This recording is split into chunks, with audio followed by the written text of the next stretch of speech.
Bom, o primeiro problema que nós vamos resolver é esse problema da lista 1, sobre as lagoas solares, em que nós temos que calcular a pressão nos pontos 1, que se encontra no fundo da chamada zona de superfície, e no ponto 2, onde está o final da zona de gradiente. Entre o contato com o ar e o ponto 1, a densidade do fluido é constante, de tal maneira que nessa região nós podemos usar a expressão da equação de Estevam para determinar a pressão no ponto 1. Então, a pressão no ponto 1 será a pressão na interface entre o ar e a zona de superfície, que é o valor P0 da pressão atmosférica, mais a densidade do fluido naquela região, que é ρ0, vezes G vezes H. Né? Notem que aqui estamos usando o valor de mais porque eu estou calculando a pressão a um ponto abaixo daquele lugar onde a pressão é a pressão atmosférica.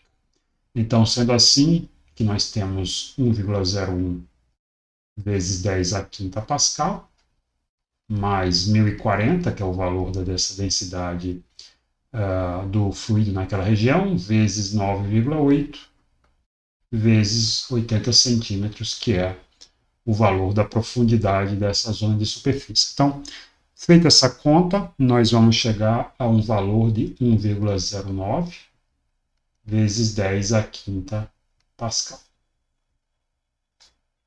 Ok? Então, essa é a primeira parte. Agora vem a segunda parte, que é determinar a pressão no ponto 2. Note que nessa região aqui, nós temos uma densidade que depende da profundidade Z. Então, nós não podemos usar essa expressão, porque essa expressão tem por trás dela a hipótese de que a densidade é constante, e aqui a densidade não é constante. Então, para determinar a pressão no ponto 2, eu preciso voltar um passo atrás e lembrar que a relação entre pressão e altitude, para o caso de um fluido no campo gravitacional, é dada pela essa seguinte expressão aqui, dp dz igual a menos ρ, que pode depender de z, vezes g.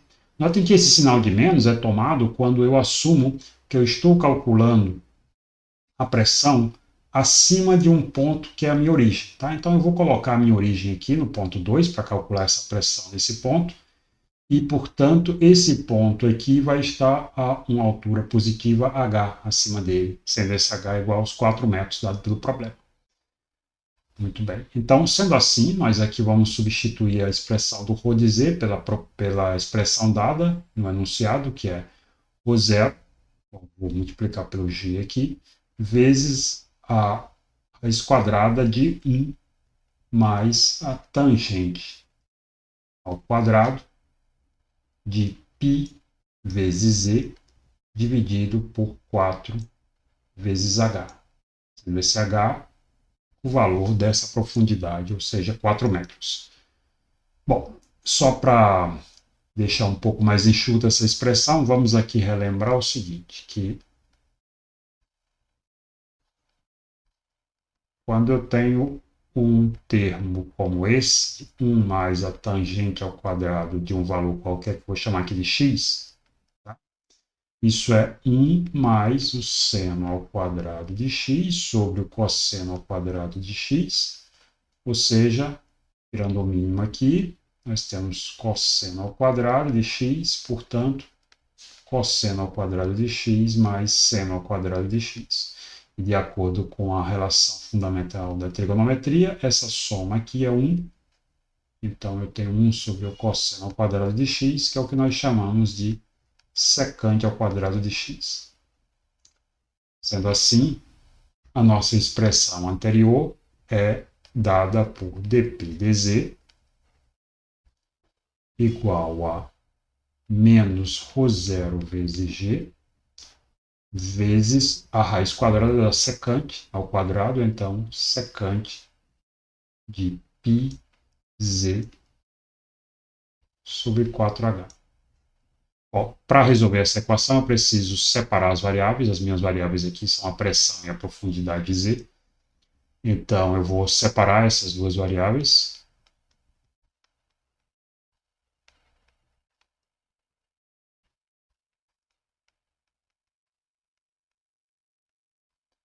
e ficar com a expressão que é dp igual a menos ρ0 vezes g secante I z sobre 4h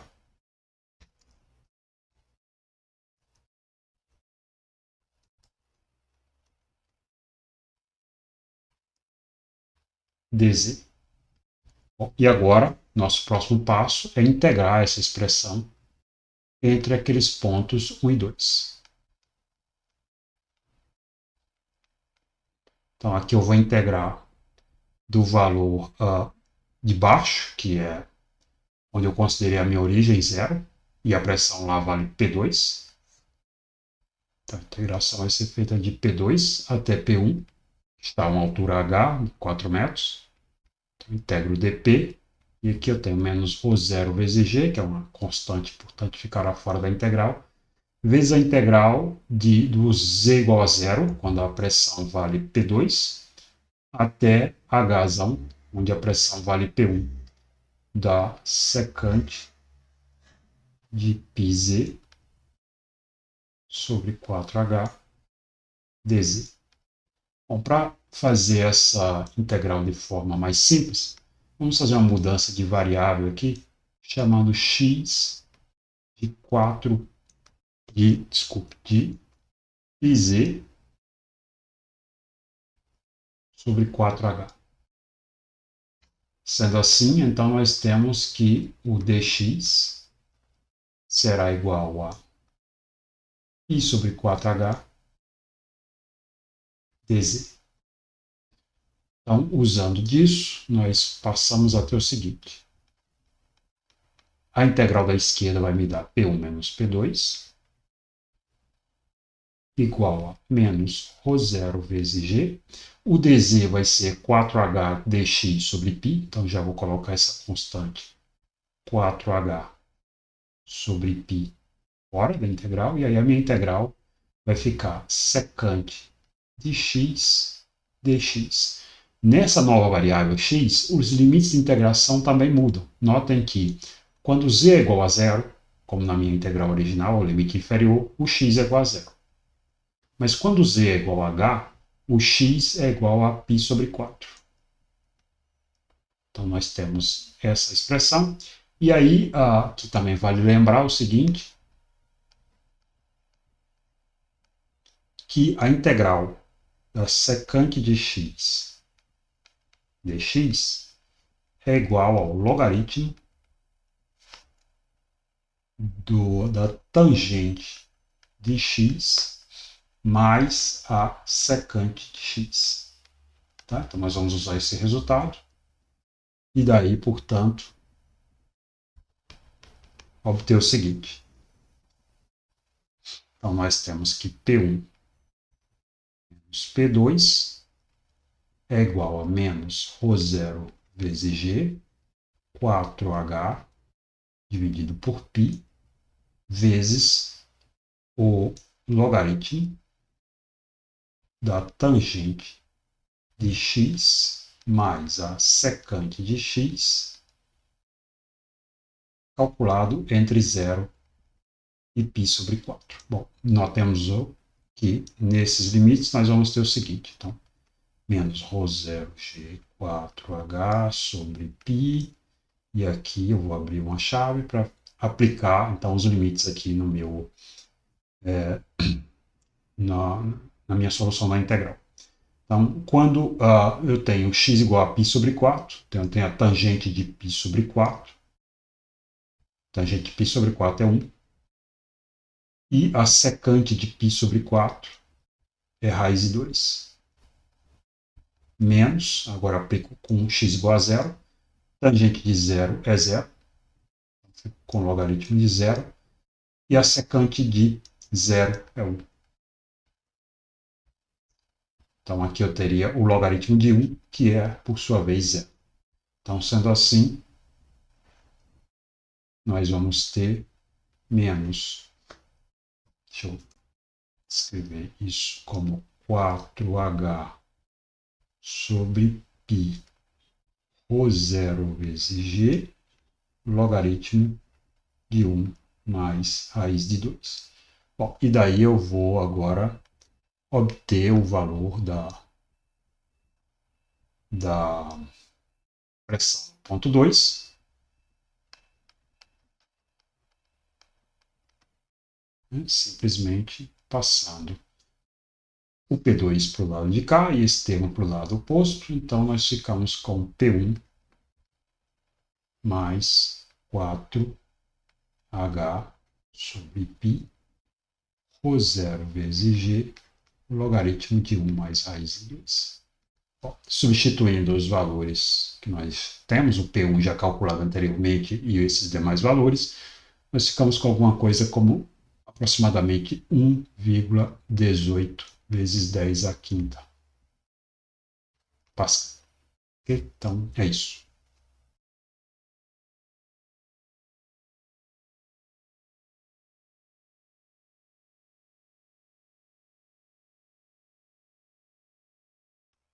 Bem, o segundo problema que nós vamos discutir é o problema 6 da lista 1, em que nós temos um enunciado, duas medidas da massa de um martelo. Esse martelo é constituído por uma cabeça de aço e um cabo de madeira, e ele é pesado inicialmente num vácuo, sendo que nessa situação a massa vale 645 gramas, e depois ele é pesado também dentro, imerso completamente na água, e nessa situação a massa reduzida para 419 gramas.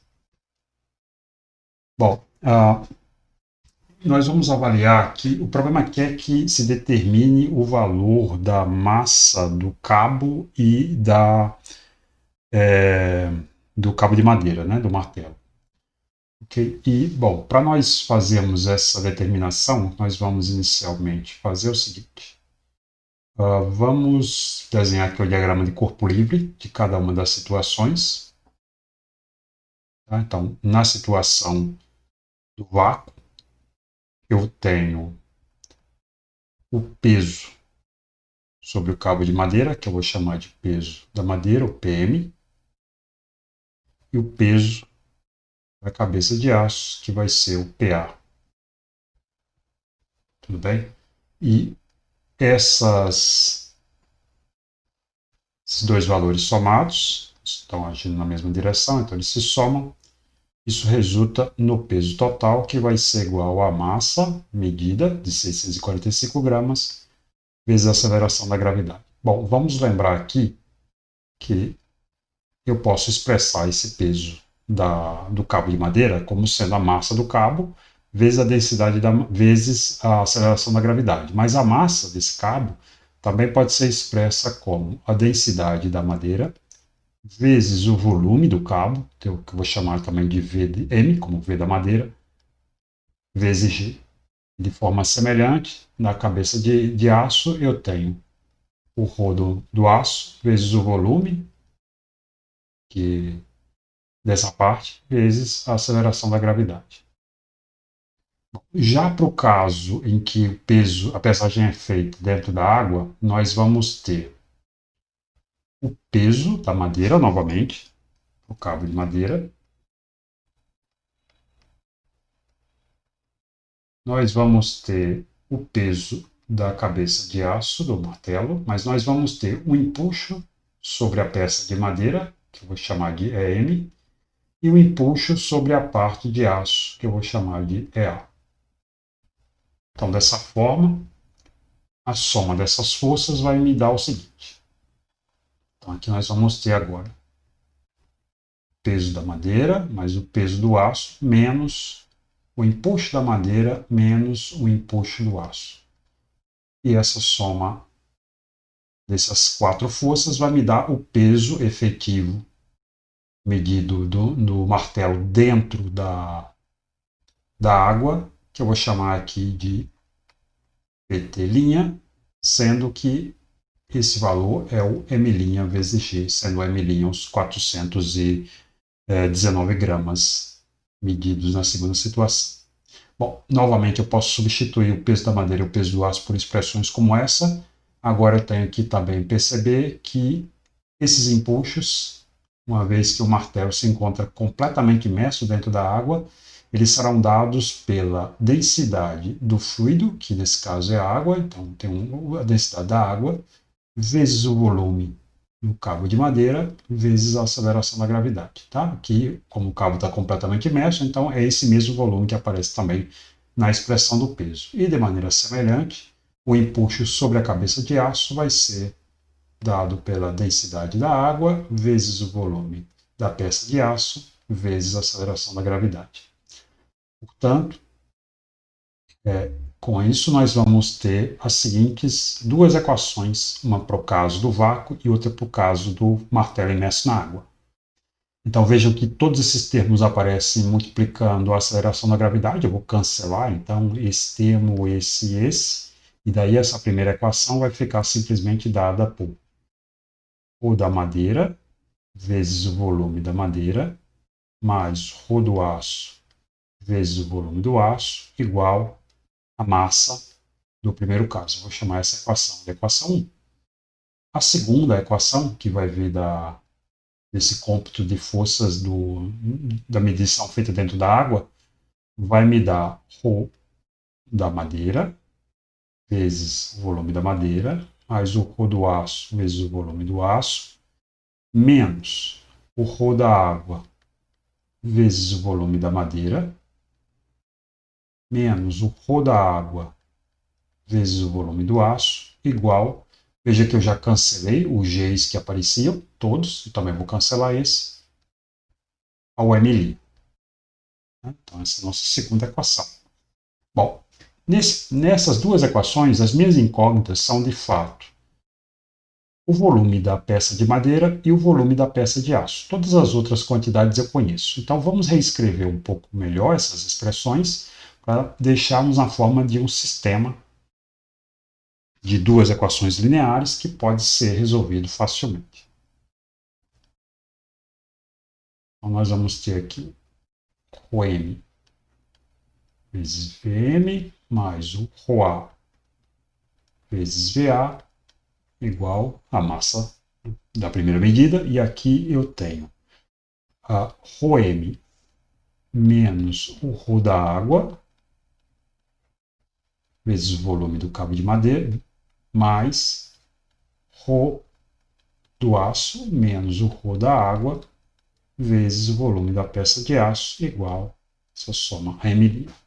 Então aqui nós temos as equações 3 e 4. Esse é o nosso sistema, tá? Substituindo esses valores,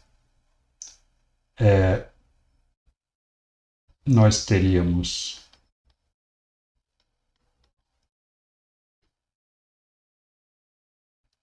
que, lembrando aqui que esse valor do ρ da madeira equivale ao valor de 900 kg por metro cúbico, enquanto que a peça de aço tem uma densidade de 7.800 kg por metro cúbico e a água de 1.000 kg por metro cúbico. Então, substituindo esses valores, nós teremos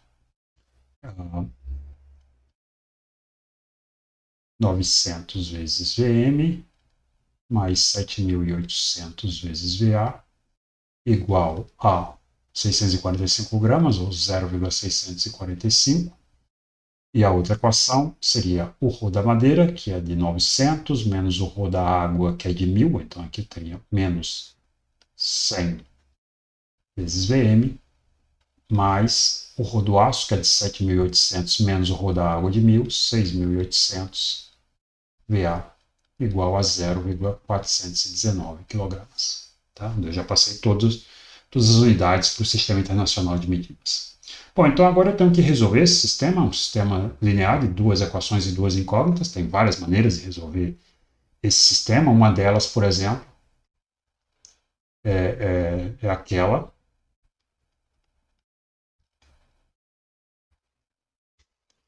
em que eu posso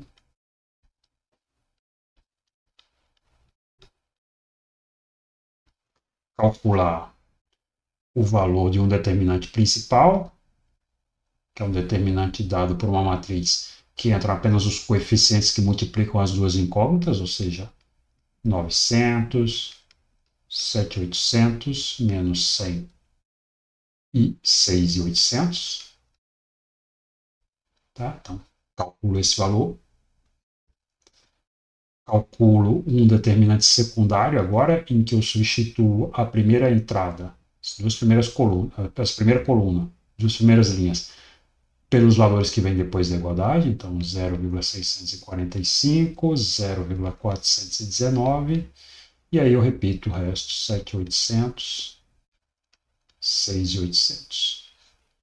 E aí, depois disso, eu vou ter que o valor da primeira incógnita, que foi aquela da coluna que eu substituí, nesse caso o VM, vai ser a razão entre esse determinante secundário e o determinante principal. Tá? Então, pode-se fazer essa conta, e daí, portanto, a massa do cabo de madeira vai ser igual a esse volume, calculado através dessa razão, vezes a densidade da madeira. Então, se nós fizermos essa conta, o valor desse resultado é alguma coisa como 146 gramas aproximadamente.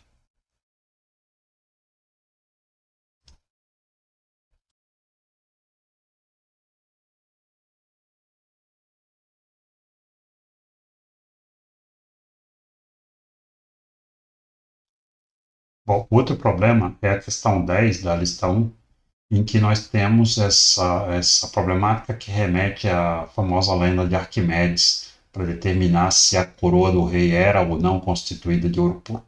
Então, na tarefa de fazer essa determinação, Arquimedes teria pesado a coroa inicialmente no ar e depois na água, e observado uma diferença entre os valores dessa pesagem. Essa pesagem é feita no nosso problema com um dinamômetro, tá? Que indica que uma escala através da deformação da mola devido à tensão que é fornecida pela corda que está presa à coroa. E essa medida é feita inicialmente no vácuo e depois dentro da água. Então, na primeira situação, nós temos aqui o diagrama de corpo livre dela, em que eu tenho como forças agindo sobre a coroa a tensão da corda, a tração, né, devido à corda, e a força-peso. E esse sistema se encontra em equilíbrio, de tal maneira que a soma dessas duas forças é zero, ou seja, tensão menos a força-peso é igual a zero. Portanto, me diz que, nesse caso, essa tração, que vai dar indicação no meu dinamômetro de 7,84, é igual à força-peso. Na segunda situação, nós temos uma outra tração, que eu vou chamar aqui de T', mais o empuxo, menos o peso, igual a zero. Esse T' é o valor que eu vou medir na minha indicação, que é de 6,84, segundo o enunciado do problema, e, portanto, esse T' é igual à diferença entre o peso e o empuxo. Okay? Então, nós temos esses dois resultados. Agora, vamos observar o seguinte, que a força de empuxo, vou chamar se prosseguir, vou chamar essa daqui de equação 1, essa daqui de equação 2. Então, da segunda equação,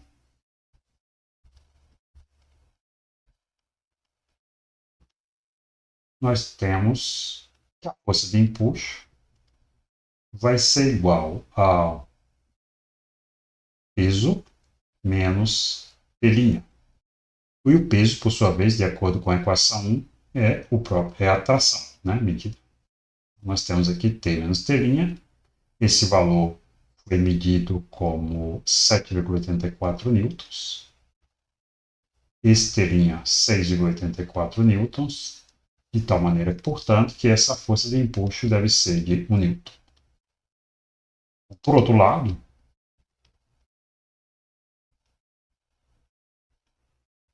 nós temos que a densidade da coroa é dada pela razão entre a massa da coroa dividida pelo volume da coroa. Okay?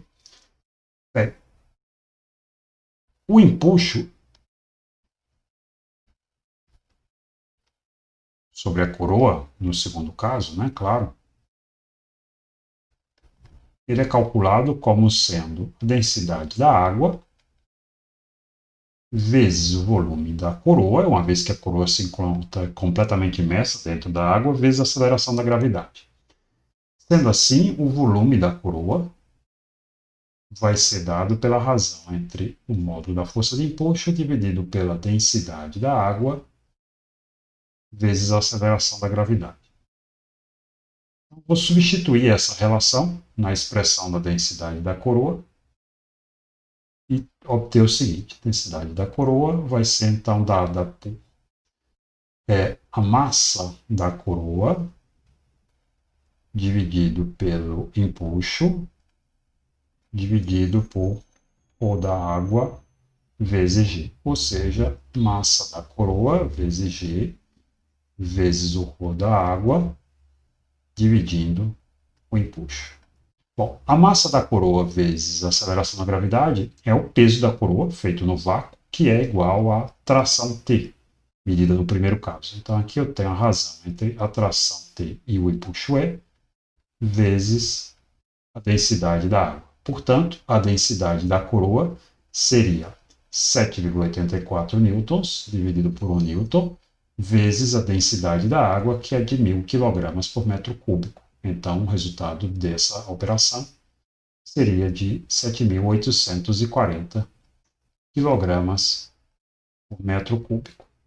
Esse valor, no entanto, ele é diferente do valor da densidade do ouro, que é algo como aproximadamente 19,3 vezes 10 a terceira quilogramas por metro cúbico, ou 19.300 quilogramas por metro cúbico.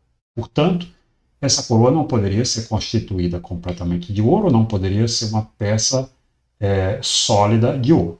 Bom, a letra B, ela propõe a situação em que essa coroa fosse realmente feita completamente de ouro e nos pergunta, então, quanto deveria ser o valor da pesagem feito dentro da água, se a primeira pesagem fosse a mesma do caso anterior, ou seja, a medida de 7,84 newtons.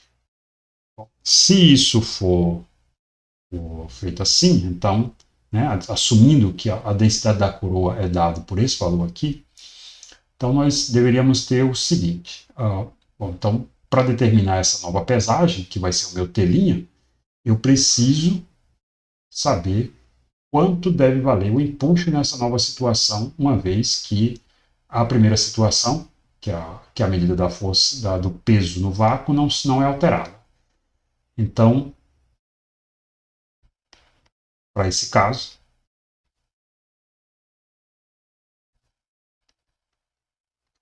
em que a densidade da coroa é a própria densidade do ouro, nós deveríamos ter o seguinte. Então, nós vamos ter que o empuxo é dado pela densidade da água vezes o volume da coroa vezes G, e como nós vimos, né, nessa relação já usada aqui, de que a densidade de que o volume da coroa pode ser expresso em termos da densidade da coroa como a razão entre a massa da coroa e essa densidade. Então aqui nós temos o da água vezes a massa da coroa dividido pela densidade da coroa, que vai ser a densidade do ouro, vezes a aceleração da gravidade.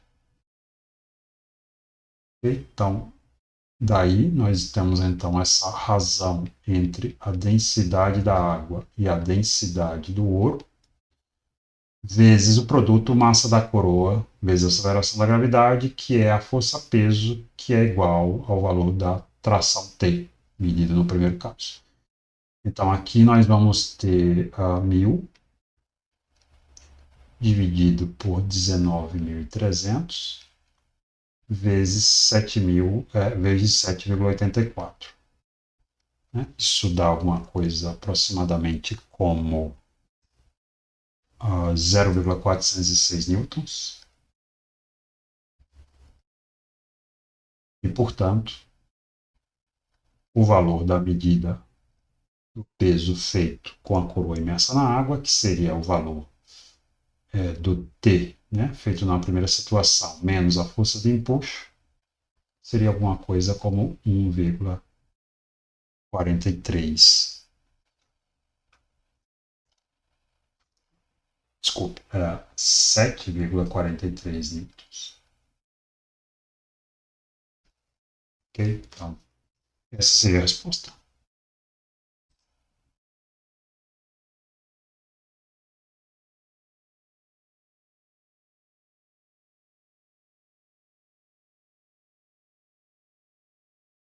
Dando continuidade, nós vamos agora resolver o problema 5 da segunda lista, em que nós temos esses dois tanques de grandes aberturas. O primeiro, esse que aparece aqui na parte superior, que está aberto para o ar, de maneira que a pressão sobre a superfície da água no interior dele, nesse ponto, é a pressão atmosférica.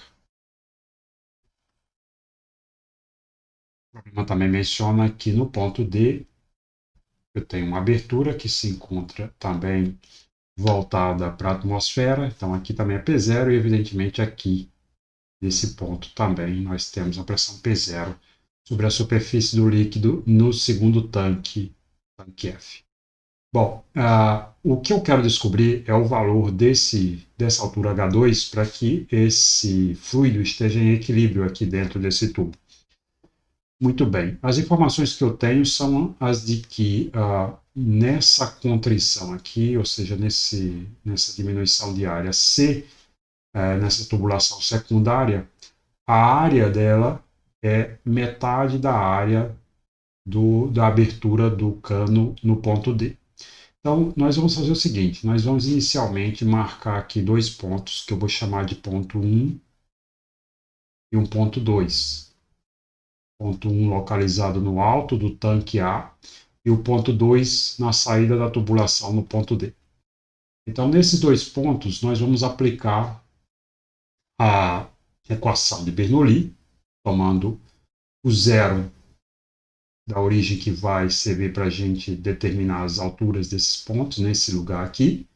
E, portanto, nós teremos o seguinte. Então, eu vou usar o ponto 1 e o ponto 2. Então, usando a equação de Bernoulli, eu teria que P1 mais 1 meio da densidade do fluido, desse líquido, vezes a velocidade do ponto 1 ao quadrado, mais ρg vezes a altura do ponto 1, tem que ser igual a P2 mais 1 meio de ρ vezes V2 ao quadrado, mais ρg Z2. Bom, de acordo com a nossa escolha, como a origem está aqui, esse valor de Z2 obviamente é zero, e os valores das pressões nos pontos P1 e P2 são iguais, ambas iguais à pressão atmosférica.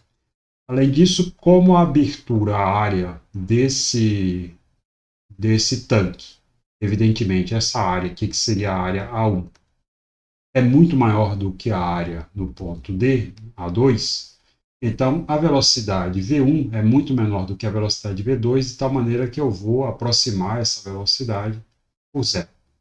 Então, esse termo aqui também vai ficar fora da minha expressão final. Bom, sendo assim, aplicando essas condições, nós temos, bom, esse termo aqui cancelará com esse, naturalmente. Esse valor Z1 será igual à altura H, né?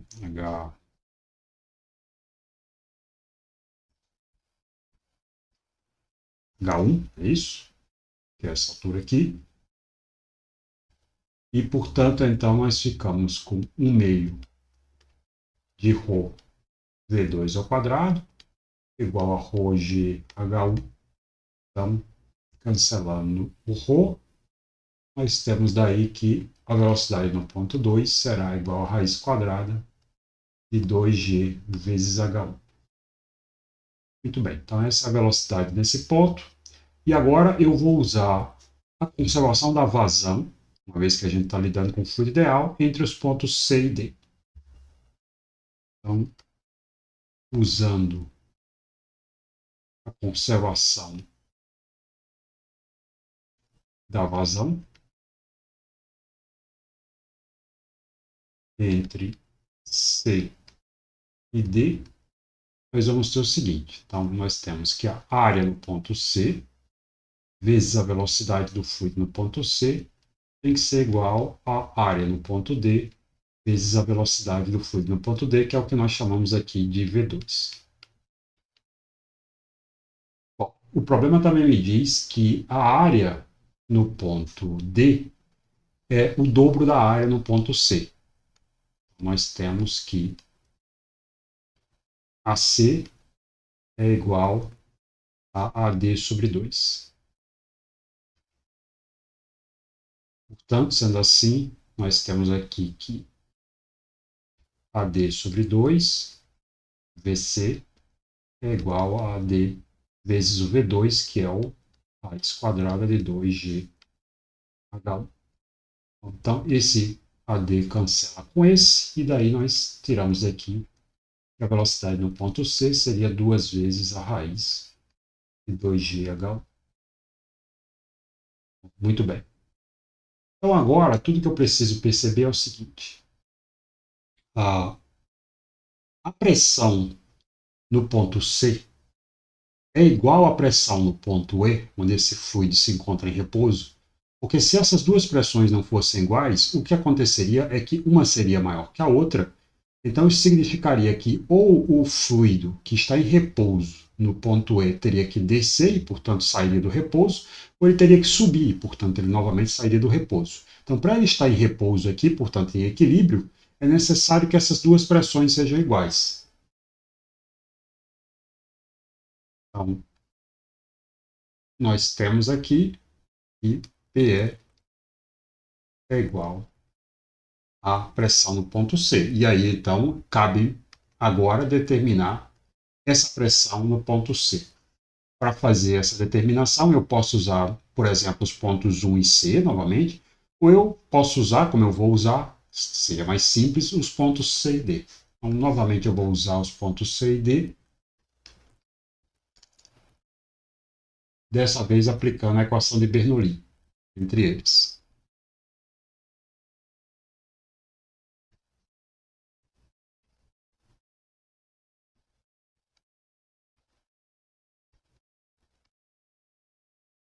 Então, nós teremos a pressão C mais 1 meio de ρ vezes VC ao quadrado, mais ρg vezes EC, igual à pressão no ponto D, mais 1 meio de ρ vezes VD ao quadrado, mais ρg ZD. Agora notem pelo desenho que os pontos C e D se encontram à mesma altura, de tal maneira que esse ZC é igual a ZD, e com isso, então, eu posso cancelar esses dois termos aqui.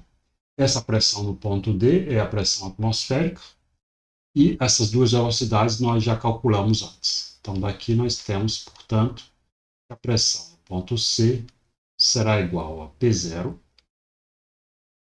mais 1 meio de ρ vezes a velocidade no ponto D ao quadrado. A velocidade no ponto D, nós vimos aqui que corresponde à velocidade V2, que é raiz quadrada de 2GH1. Então, aqui eu teria 2GH1 menos 1 meio de ρ vezes a velocidade no ponto C ao quadrado, e a velocidade no ponto C ao quadrado é igual a esse valor aqui ao quadrado, que vai me dar 8GH1.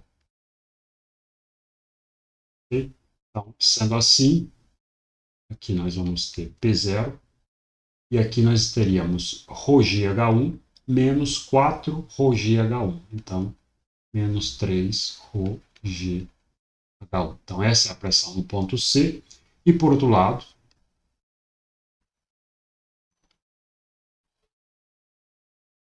a pressão no ponto E, que vai ser igual a essa pressão no ponto C, eu vou tirar através da equação de Estevan nessa parte aqui do fluido que se encontra dentro do tubo, que está em repouso. Esse fluido aqui está em repouso, então eu posso usar aqui a equação de Estevan. Então, usando a equação de Estevan, nesse pedaço, nós temos que a pressão no ponto E será a pressão P0 na superfície do fluido aqui, do tanque F, menos, né, já que eu estou olhando para uma altura acima desse ponto, ρ vezes G vezes H2. Bom, e agora eu igualo essas duas pressões, PC igual a PE, para obter o seguinte. Então, eu tenho P0 menos 3ρ GH1 igual a P0 menos ρ GH2. Então, P0 cancela, e dessa igualdade eu tenho então que H2 será igual a 3H1. Então, esse é o valor da altura H2 para que a configuração de equilíbrio seja aquela.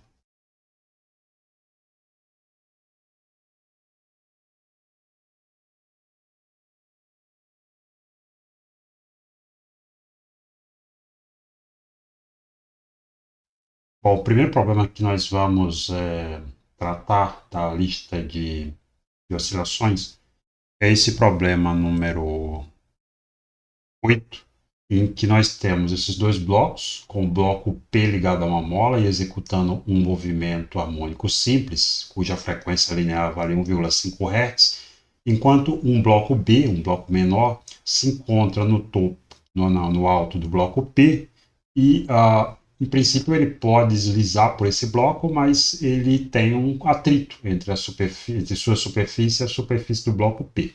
Então deve existir uma máxima amplitude em que o sistema pode oscilar sem que haja deslizamento entre os blocos. E o nosso objetivo é justamente encontrar qual é essa máxima amplitude. Então, para fazer isso, vamos começar desenhando aqui o diagrama de corpo livre sobre o bloco B. Então, aqui eu tenho o bloco B. E as forças que agem nesse bloco vão ser, evidentemente, a força peso,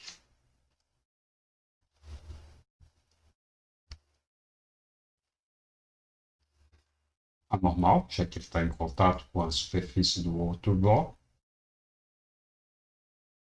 e a força de atrito, que eu vou desenhar aqui voltada para a esquerda, imaginando que nesse instante de tempo o sistema se desloca para a direita.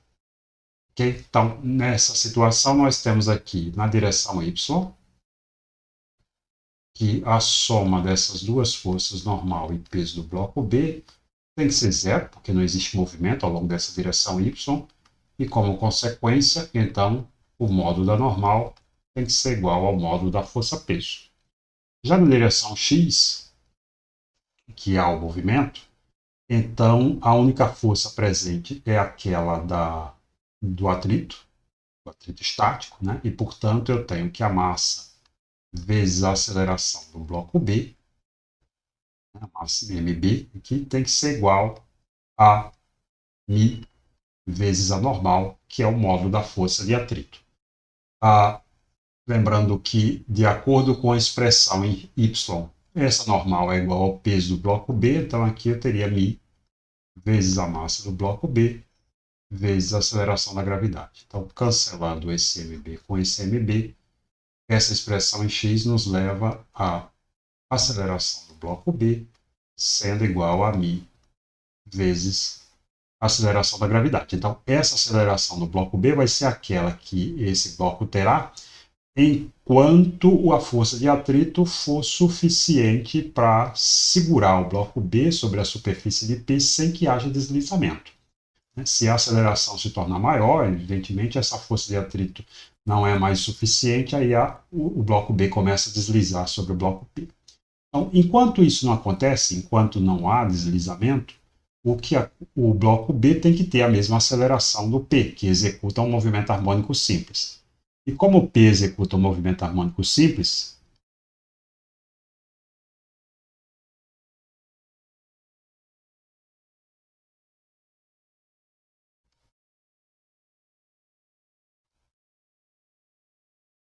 então nós temos que a função horária do bloco B será a cosseno de ômega 0t mais φ. Lembrando que ômega 0 é relacionado com a frequência linear através dessa expressão, 2πf. Bom, sendo assim, a posição em função do tempo, nós temos que a velocidade em função do tempo, que é obtida derivando essa expressão, vai ser menos a ômega zero seno de ômega zero t mais φ. E a aceleração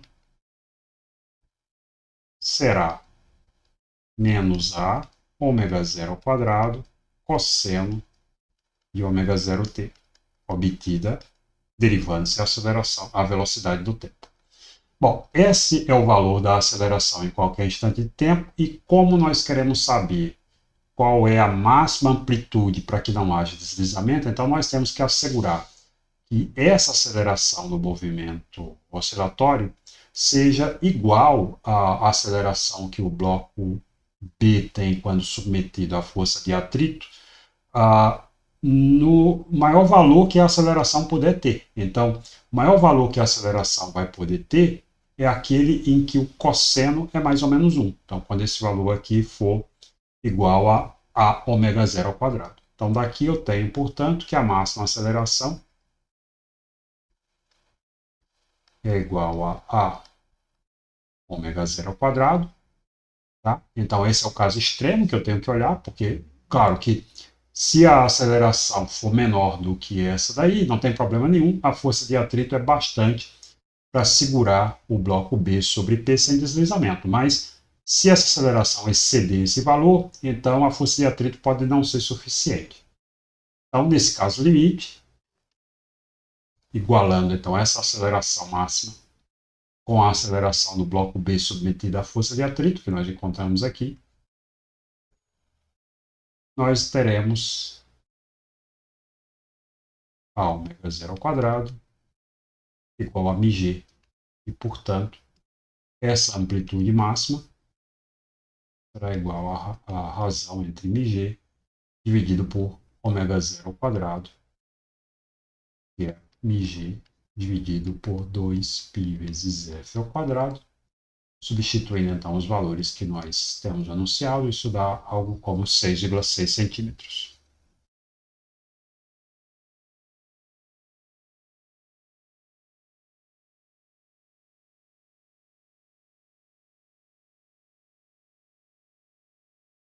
Bom, o próximo problema de oscilações que nós vamos tratar é o problema número 11 da lista de oscilações, em que nós temos esse pêndulo que é formado pela massa m, com esse bastão de massa desprezível, comprimento L, sólido, e essa mola está acoplada ao bastão a uma altura h do teto. Então, para fazer o que o problema pede, que é escrever a equação de movimento inicialmente desse pêndulo, nós vamos redesenhar essa figura numa situação em que o pêndulo que a massa faz um ângulo θ qualquer, como esse que aparece aqui na parte pontilhada, para que nós possamos analisar as forças que estão agindo sobre o sistema e escrever a equação de movimento, como a gente fez para o caso do pêndulo físico, levando em conta a sua versão rotacional, ou seja, escrevendo essa equação em termos da aceleração angular e do torque resultante sobre em relação a um ponto de oscilação, que é esse ponto aqui em que o bastão está preso na parede. Então, vou redesenhar aqui essa figura.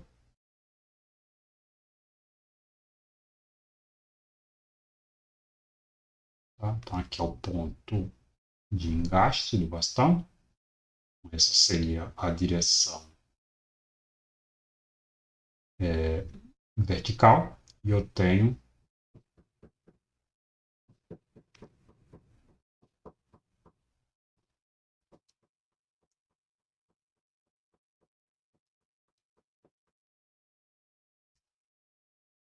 então a massa colocada nesse ponto. Temos também a mola, e que nessa situação vai estar estendida, né? Constante aqui. Esse seria nós teríamos aqui uma posição de equilíbrio, então esse deslocamento em relação à posição de equilíbrio eu vou chamar de x. Tá? É essa distância aqui em que a mola se distende depois de tirada da posição de equilíbrio, fazendo esse ângulo θ aqui com a vertical. Bom, as forças que agem sobre o sistema são a força-peso, naturalmente, e a força elástica, que nesse caso aqui se encontra voltada para essa direção. Então, nós vamos calcular o torque total em relação a esse ponto O aqui. E para esse torque vão contribuir justamente a força-peso e a força elástica. Então, vamos fazer isso por partes, calculando primeiramente o torque devido à força-peso e depois devido à força elástica. Vamos olhar aqui separadamente para isso.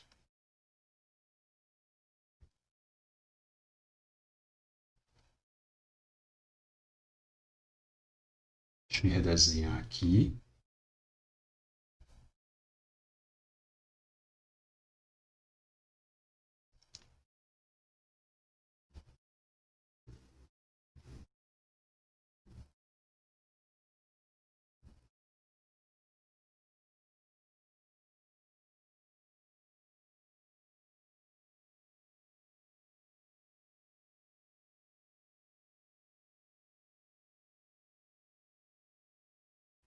Então, esse é o ponto que nós vamos calcular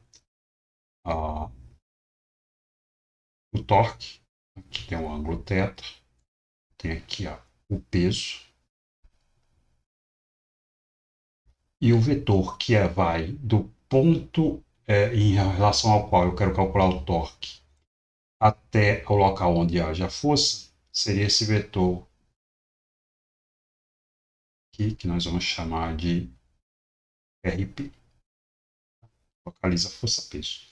Então é importante observar aqui as projeções desse vetor nas direções x e y, em que nós vamos adotar o seguinte sistema, como sistema de coordenadas. Então, nosso sistema vai ser aquele em que o x positivo tem esse sentido e o y positivo tem esse sentido. Tá? Então, que nós vamos ter então componentes negativas para o R. Né? X, que é a projeção nessa direção, o RP, seria menos essa distância aqui, o comprimento desse fio é L, então isso seria menos L seno de θ na direção I, e na direção J nós temos menos L cosseno de θ nessa direção J, ok? Projetando esse vetor aqui nessa direção. Já a força-peso tem ponta para baixo, então ela é menos mg na direção J. Daí o torque dessa força-peso, que é obtido como produto vetorial desse vetor RP com a força-peso, vai ser feito calculando o produto vetorial desse vetor com esse, mais desse com esse. Então, esse com esse aqui dá zero, porque os dois vetores apontam na mesma direção J. Então, só sobra esse com esse. Tem o menos aqui, mais. Então, vai ficar mgl seno de θ e com J, que dá o vetor unitário K. Aqui eu ficaria com mg vezes L seno de θ na direção K. Ok? Então, esse é o torque que nós temos para a força-peso. Para a força elástica,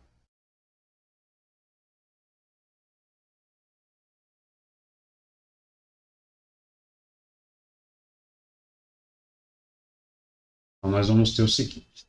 Deixe-me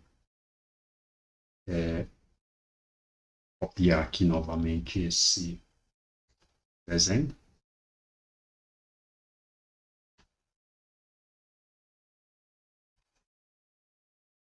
Vamos pegar esse daqui e adaptar para o que a gente precisa. Eu vou tirar aqui a força-peso da questão. A gente já lidou com ela.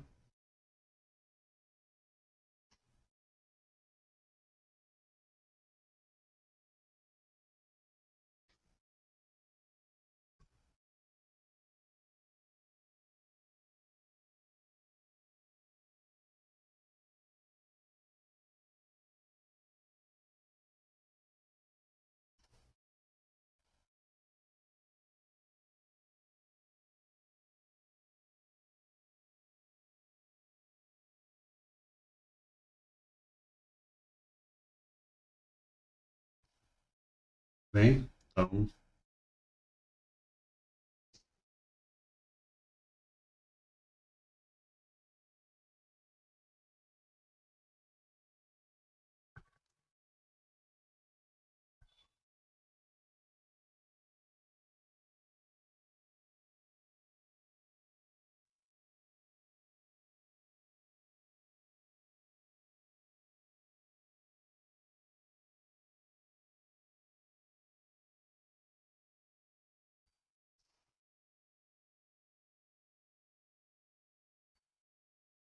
sim. Então aqui nós temos, bom, vou usar também o mesmo sistema de referência, naturalmente. Então aqui agora nós temos a presença da mola. Tá? Tem aqui a mola. Essa mola está distendida de um valor x em relação à posição de equilíbrio, ok? E então agora o vetor R ele vai do ponto ao qual eu quero calcular o torque até o local onde está agindo a força. Então, nesse caso, seria esse vetor aqui.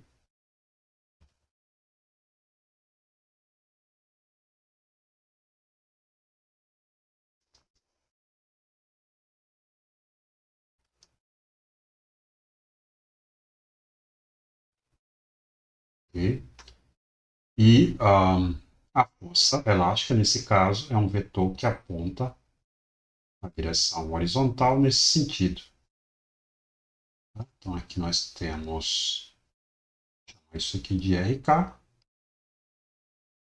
e aqui o FK. Então, lembrando que para essa situação, o meu vetor RK vai ter as seguintes componentes. Então, a componente x dele, que é igual a essa distância x aqui, lembrando que essa altura vale h, que é a altura que vai do teto até o ponto onde a mola está colocada.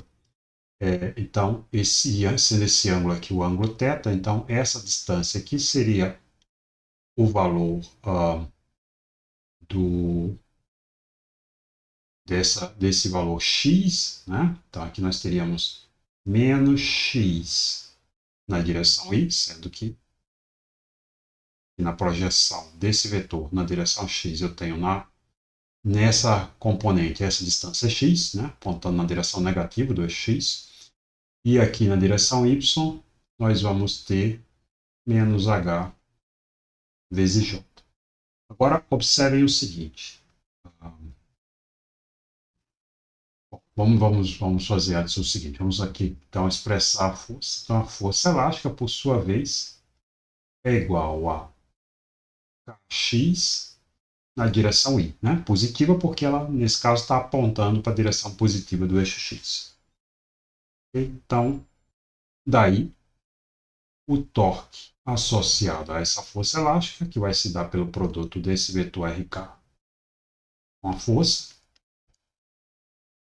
vai me dar o seguinte. Então, eu tenho esse vetorial esse, que vai dar zero, okay? E esse vetorial esse, eu teria menos h vezes k vezes x, j com i é menos k. Então, o menos desse com menos do produto vetorial, então vou ficar com k vezes h vezes x na direção do eixo z. Agora, notem o seguinte.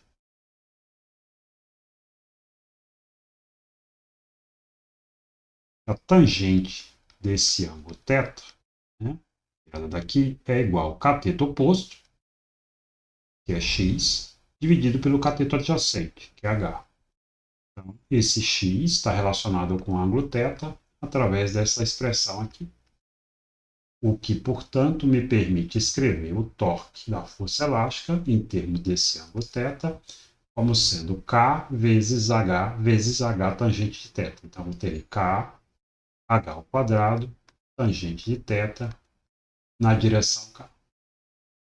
Bom, agora, então, eu vou juntar tudo isso no torque total.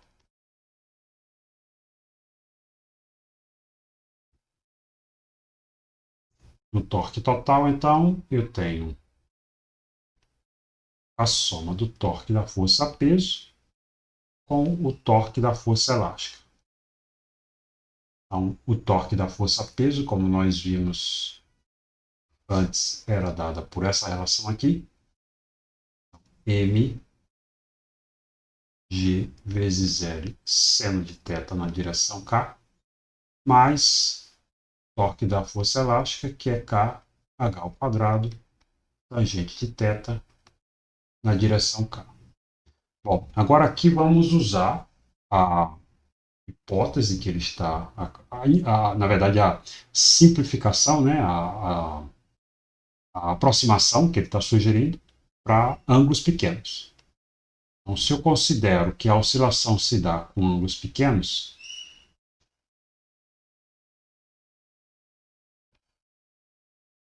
θ muito menor que 1, nós temos o seguinte. Primeiro que o seno do ângulo θ, nesse caso, como nós já discutimos antes, é aproximadamente o próprio ângulo θ.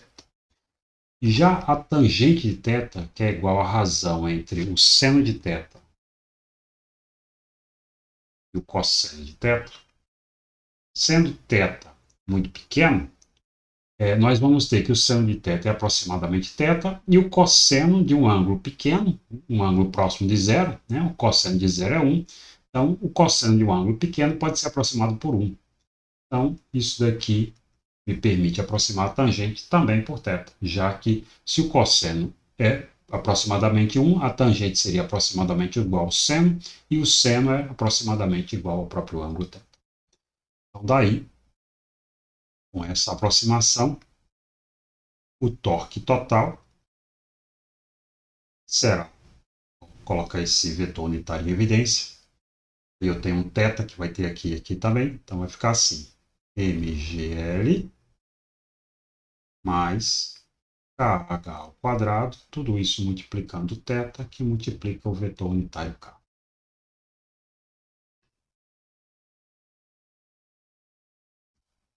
Então, esse é o nosso torque total. Agora, para escrever a equação de movimento,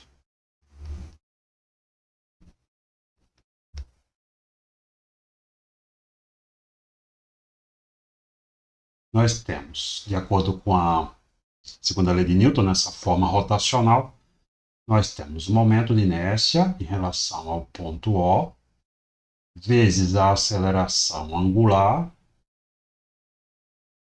chamando aqui de alfa, né, é igual ao torque total. E esse alfa aqui, para esse caso em que eu tenho deslocado o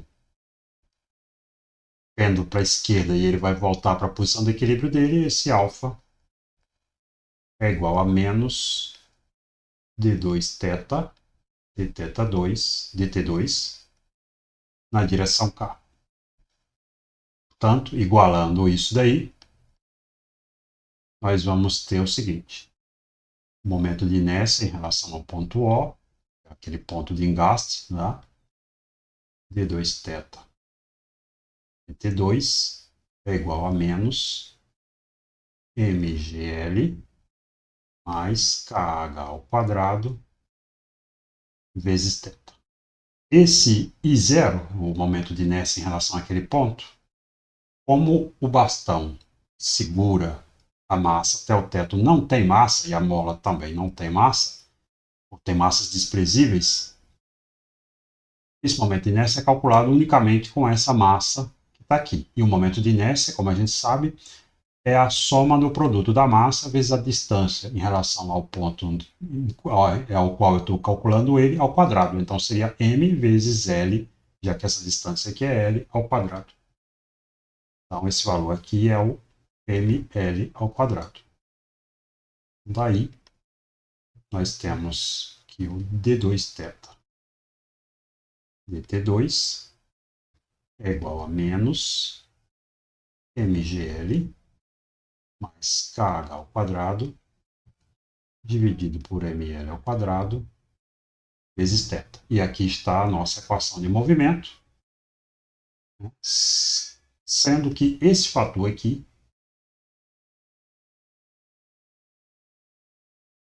cumpre o papel do ômega zero ao quadrado. Então, nós teríamos T2 θ dt2 mais ômega 0 ao quadrado θ igual a zero, que é a equação do movimento harmônico simples, qual a gente já conhece, com o ômega 0 sendo a raiz quadrada desse valor mgl mais kh ao quadrado dividido por ml2. E o período seria 2π dividido por ômega 0. Tá? O problema também menciona que, inicialmente, o pêndulo é esticado, a massa é esticada até uma posição x igual a A, e aí ele pede para encontrar a expressão da função horária. Então, como isso daqui é um movimento harmônico simples,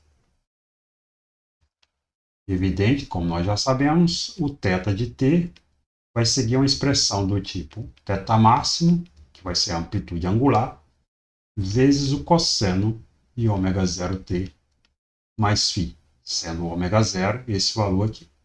Bom, se em t igual a zero, o x de zero, a posição na coordenada x, é igual a A, e como a relação entre esse x e o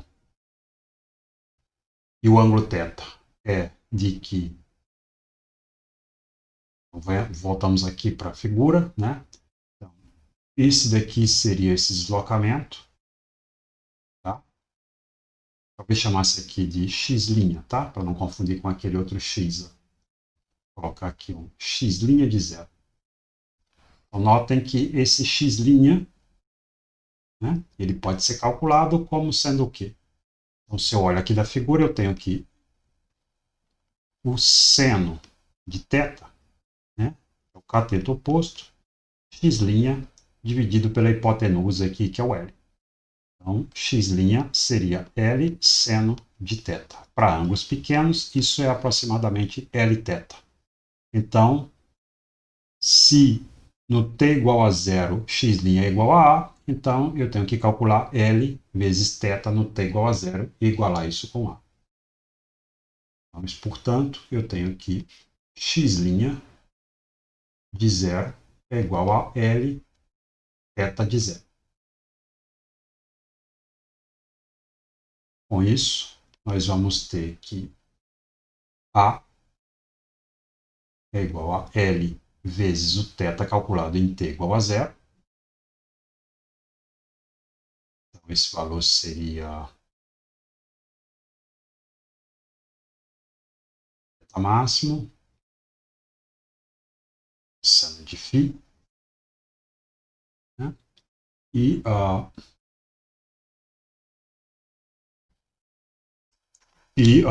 outra condição seria de que o objeto deveria estar em repouso nesse momento em que ele é largado dessa elongação máxima, né? Por uma vez que essa é a amplitude da oscilação do pêndulo. Então, sendo assim, a outra condição inicial que nós temos que usar é a de que o θ ponto, calculado em t igual a zero, é zero. Tá? Então, daqui nós vamos ter θ ponto em qualquer instante de tempo, dada essa expressão, seria menos ômega 0 θ máximo, seno de ômega 0 t mais φ. Então, isso daqui me leva a θ ponto e 0 igual a menos ômega 0 θ máximo vezes seno de φ. Isso deve ser zero, e isso é verdade se esse φ for zero. Então, sendo esse φ zero, eu volto para a expressão, para essa expressão aqui, vou chamar essa expressão de 1.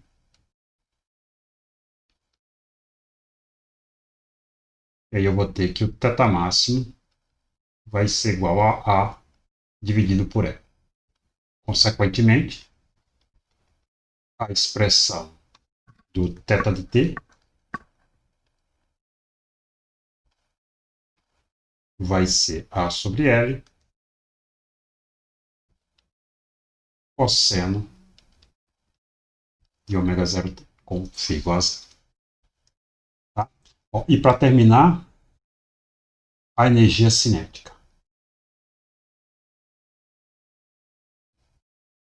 A energia cinética, que é dada em coordenadas cartesianas como 1 meio de m, que a massa seria o mzão, né? 1 meio de mzão x ponto ao quadrado. Nós já vimos que esse x está relacionado com o θ por L θ. Então, isso daqui seria 1 meio de m, L2, θ ponto ao quadrado. O θ ponto nós tínhamos obtido anteriormente aqui, né? Menos ômega 0, θ máximo vezes o seno. Então, isso vai me dar 1 meio de m, L2, e aí o θ ponto ao quadrado vai ser ômega 0 ao quadrado, o θ máximo ao quadrado, que é A2 sobre L2, vezes o seno ao quadrado de ômega 0t, vez que o φ é zero, como nós vimos. Então, esse L quadrado cancela com esse, e aqui nós ficamos com 1 meio de m ômega 0 ao quadrado, A ao quadrado, seno ao quadrado de ômega 0t. O maior valor que isso pode ter é aquele quando esse seno for mais ou menos 1. Então, a energia cinética, né? A energia cinética máxima seria 1 meio de m ômega 0 ao quadrado ao quadrado. Ok? Então, é isso.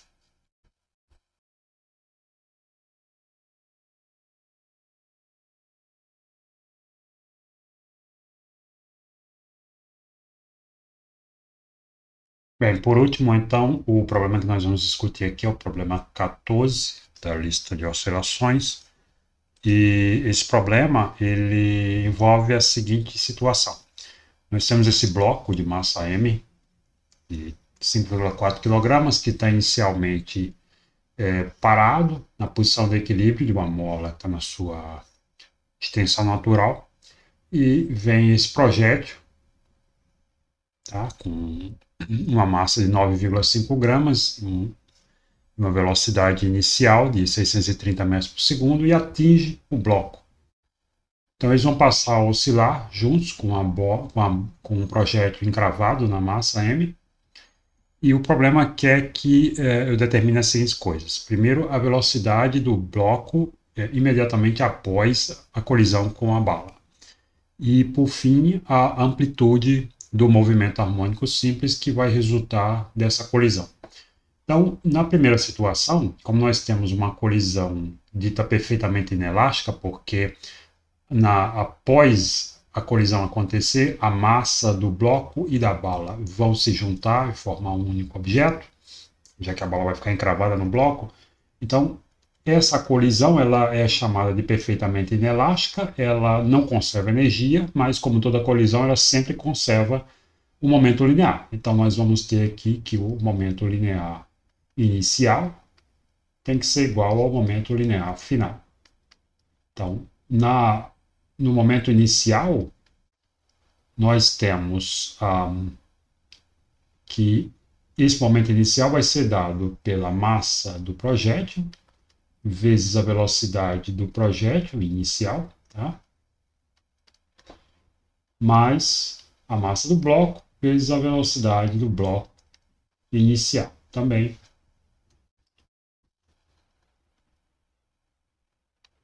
Que nós sabemos que é zero, porque esse bloco se encontra em repouso na posição de equilíbrio. Então, isso daqui vai ser igual à soma do momento da bala, que vai ser o produto da sua massa com a velocidade final, mais a massa do bloco vezes a velocidade final. Então, como eles dois saem juntos, então isso é a soma das duas massas vezes a mesma velocidade final. Dessa maneira, a velocidade imediatamente após a colisão será dada pela razão entre massa do bloco, da bala, dividido pela massa da bala mais a massa do bloco, vezes a velocidade inicial da bala, que é de 630 metros por segundo. Então, substituindo os valores nessa expressão, nós vamos chegar a uma velocidade pós-colisão que é de algo como aproximadamente 1,1 metro por segundo. O segundo problema dessa questão é determinar a amplitude do movimento harmônico simples que se instala após a colisão. Então, vejam que no instante de tempo t igual a zero, quando o bloco se encontrava na posição de equilíbrio e a bala vem a atingir ele, a energia desse sistema se dá apenas pela energia cinética que ele vai adquirir após a colisão da bala com o bloco, saindo então esse sistema com essa velocidade que nós acabamos de calcular. E aí, na sequência, o bloco comprime a mola, vai chegar até uma posição que será a máxima compressão possível, dada então por uma distância em relação à posição de equilíbrio, que é a amplitude do movimento. E nesse momento o bloco vai parar e, portanto, ele terá apenas a energia potencial elástica sem ter energia cinética. Então nós temos dois instantes de tempo. No primeiro, a colisão acontece, tem apenas energia cinética, sem ter energia potencial elástica, porque ele se encontra na posição de equilíbrio. E no segundo momento, ele comprime completamente a mola e nesse ponto ele para e, portanto, tem apenas energia potencial elástica, sem ter energia cinética. Então, nós vamos aqui aplicar para determinar essa amplitude a conservação da energia mecânica total entre os momentos 1 e 2.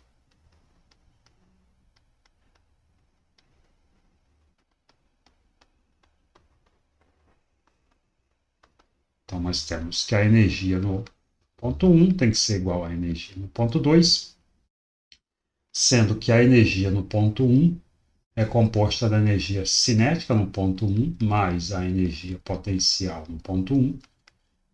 E esses valores são... Bom, a energia potencial no ponto 1 é nula, porque o objeto, a mola se encontra na sua posição de equilíbrio. E aqui, portanto, eu tenho a situação de que isso é 1/2 da massa da bala mais a massa do bloco vezes a velocidade final ao quadrado. Ok? E no instante 2, nós vamos ter energia cinética nesse instante, mais energia potencial nesse instante. Como o instante 2 equivale àquele em que a compressão é total e, portanto, o bloco para, então isso daqui é zero. E esse fator aqui da energia potencial é 1/2 de K vezes A ao quadrado. Sendo assim, nós vamos ter, devido a essa relação de conservação, que 1/2 da soma das massas vezes a velocidade final ao quadrado é igual a 1/2 de Ka ao quadrado. Então, cancela-se isso. Nós conhecemos o valor da constante elástica da mola e, portanto, A ao quadrado será soma das massas dividido pela constante elástica vezes a velocidade final ao quadrado. Ou seja, essa amplitude vai ser a raiz quadrada,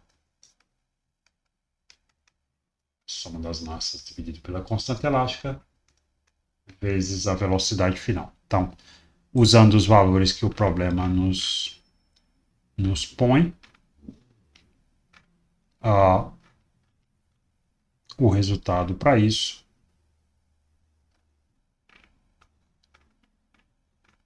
será de 0,03 metros, ou 3 centímetros, portanto. Ok? Então, essa é a solução para esse problema.